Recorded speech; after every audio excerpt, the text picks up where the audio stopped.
Hello. एक बार फिर से आपके अपने YouTube चैनल भक्ति सागर पर सभी विद्वान श्रोतागणों का स्वागत है। आज हम आपको परमात्मा और किसान की कथा सुनाते हैं।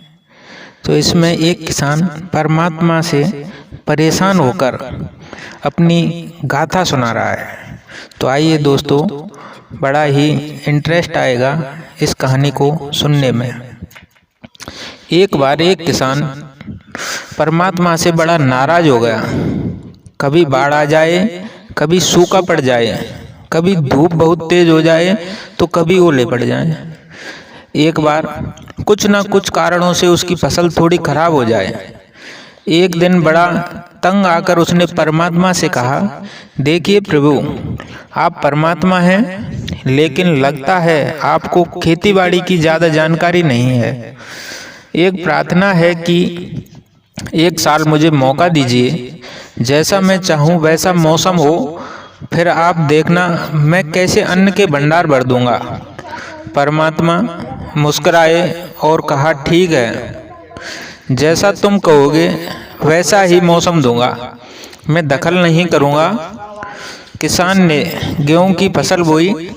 जब धूप चाही तब धूप मिली, जब पानी तब पानी, तेज धूप, ओले, बाढ़, आंधी तो उसने आने ही नहीं दी।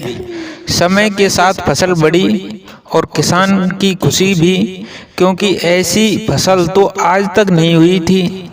किसान के मन ही मन सोचा, अब पता चलेगा परमात्मा को कि फसल कैसे करते हैं।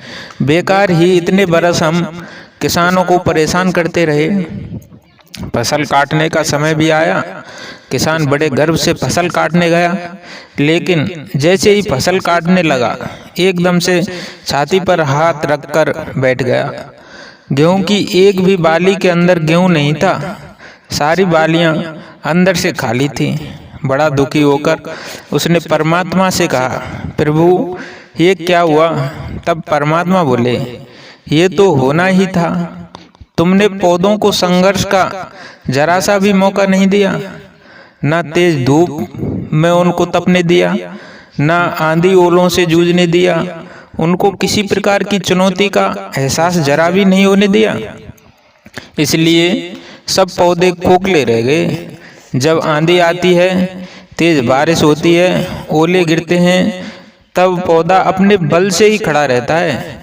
वो अपना अस्तित्व बचाने का संघर्ष करता है, और इस संघर्ष से जो बल पैदा होता है वही उसे शक्ति देता है, ऊर्जा देता है, उसकी जीवटता को उभारता है। सोने को भी कुंदन बनने के लिए आग में तपने, हथौड़ी से पिटने, गलने जैसी चुनौतियों से गुजरना पड़ता है, तभी उसकी स्वर्णिम आभा उभरती है, उसे अनमोल बनाती है। उसी तरह जिंदगी में भी अगर संघर्ष ना हो, चुनौती ना हो, तो आदमी खोखला ही रह जाता है। उसके अंदर कोई गुण नहीं आ पाया। ये चुनौतियां ही हैं जो आदमी रूपी तलवार को धार देती हैं, उसे सशक्त और प्रखर बनाती हैं।